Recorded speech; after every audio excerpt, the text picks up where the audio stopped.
to drive you out of your mind. And if we succeed, you'll never be the same again.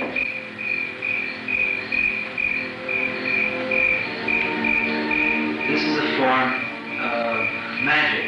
Magic is using energy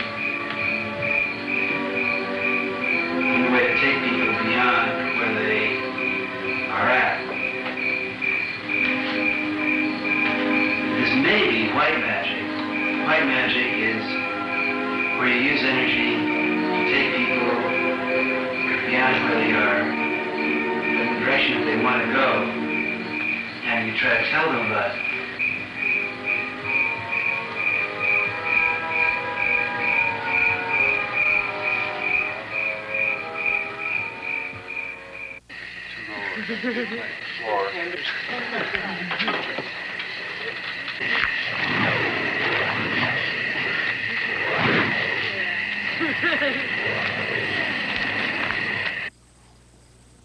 Timothy Leary's rented estate is almost as fantastic by day as it is by night. 3,000 acres, complete with man-made lakes, in the rolling woodlands of upstate New York.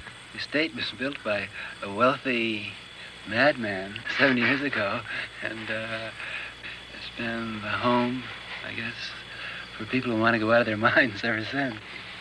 It is mad in the sense that someone has to have some sort of magical vision to build walls and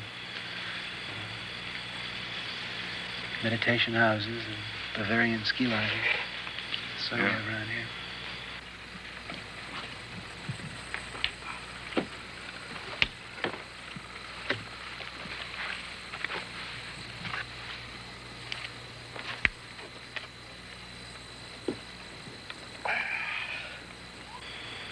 Incredibly magical place.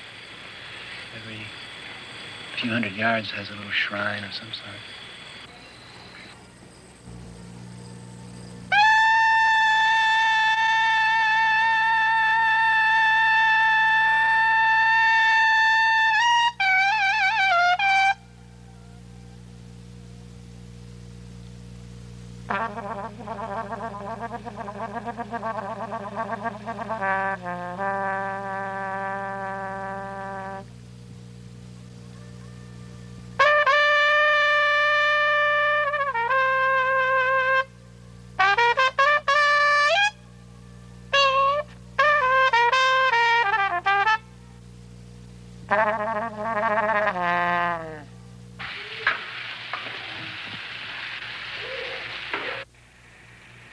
Some of the guests have been asked to play the role of cooks, cameramen, candle lighters,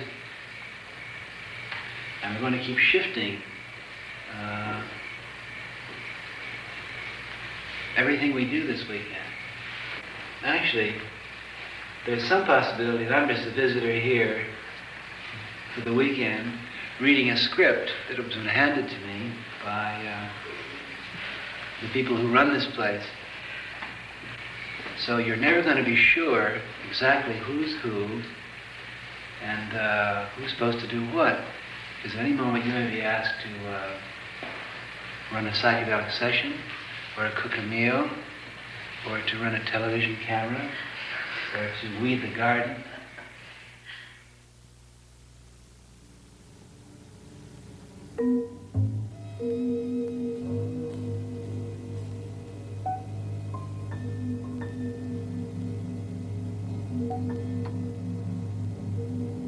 In his natural habitat, the prophet preaches.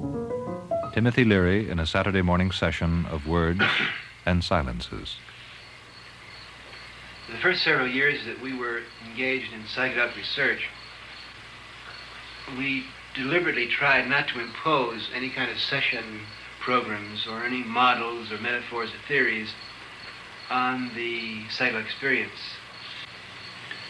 During the first few years of our research, we concentrated on making the experience pleasant and educational and safe.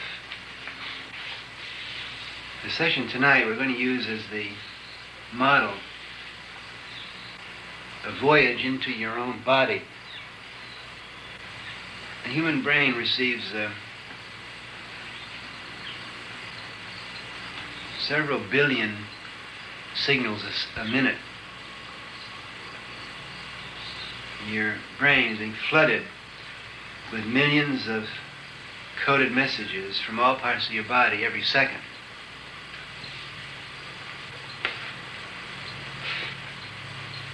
Most of us, most of the time, are completely blocked from awareness of the information which is flooding into our nervous system.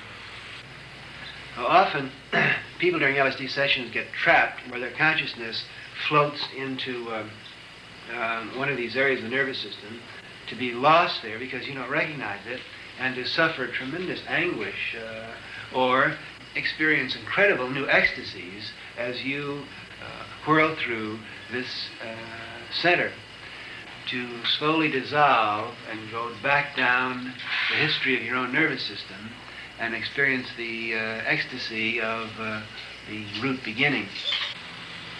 But the terror is that you'll never get back, or that you're just going to slowly spiral down some central sewer in the middle of this universe, and boom, that'll be the end of you. And at that point, you begin grabbing and struggling to pull out of this. The advice is to recognize and float along with it. The second chakra, called the sexual chakra, is located at the root of the genitals. Now actually, complete sexual experience involves all of your centers and all of your consciousness. But the imagery of this center is dominated by the joyous, slippery union of male and female at all levels of evolutionary development.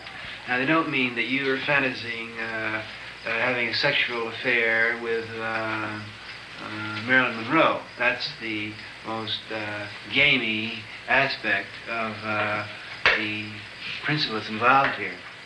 It means that your consciousness is hooked up to the basic male-female electrical process, which is expressed at every level of life in your body, because the consciousness of the sexual chakra is much broader than overt sex. Molecules, cells, germs, tissues, all higher forms, sliding together in the polar embrace. There comes the awareness that the 2 billion year chain of life, of all life, is simply the endless dance of couples coupling in fierce ecstasy. The terror of the sexual chakra comes, as all terrors come, from the desperate attempt to hold on to the external symbolic ego.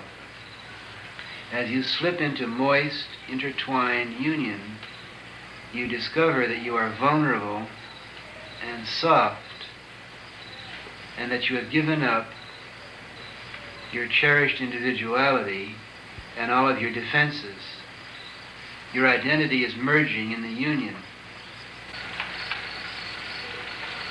You become aware of this incessant beat of all life in the universe,